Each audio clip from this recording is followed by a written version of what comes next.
Hello friends and bookmakers, let's talk about designing a book cover. So you've decided to make your beloved photography book, and the first thing you're going to want to do is to figure out what kind of cover you want to make. So let's go to blurb.com, and underneath the products tab right here, you are going to see a full range of formats that you can get from Blurb. And I'm just going to click on the photo book tab here. Now, if we scroll down a little bit to the select format area, and we let it load, you're going to see you've got all these options: trade books, magazines, ebooks, but I'm going to leave it over here on the photo book tab. When you scroll down, the first thing you're going to see is the trim size. It's going to ask you what size book do you want to make. Do you want your 7:7 or your beloved 12 by 12 or maybe something in between? That's where you would make a selection. Number 2 underneath is the cover types, and this is what I want to talk about today. I want to talk about all 3 types and what I like about each one, starting with softcover.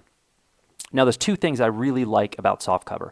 The first is that it's approachable. Softcover is not considered as fancy as a hardcover book, and because of that, softcover books tend to be consumed at a very high level. In other words, they get lots of fingerprints on them because lots of people look at them, which is, after all, what we all want, right?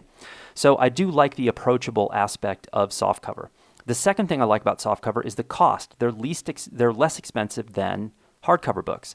So just think about it. You could potentially get multiple copies of a softcover book for the same price as a single hardcover. So if that's something that you think applies to your project, don't forget about softcover.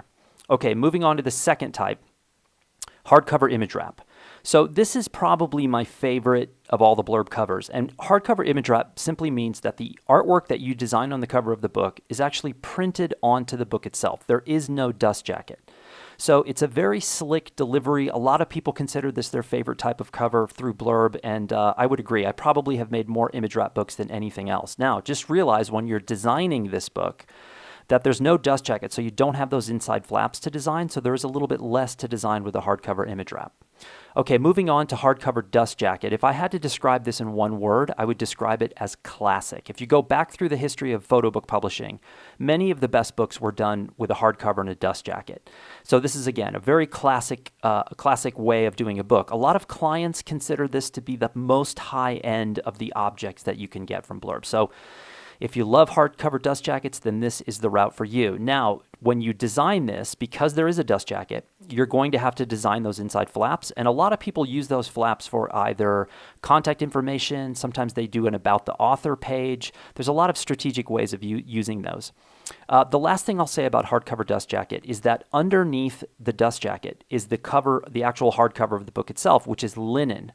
And there are multiple options at Blurb with that linen cover. I actually really like the linen. At times in the past, I've actually taken the dust jacket off and just delivered the book with the exposed hardcover.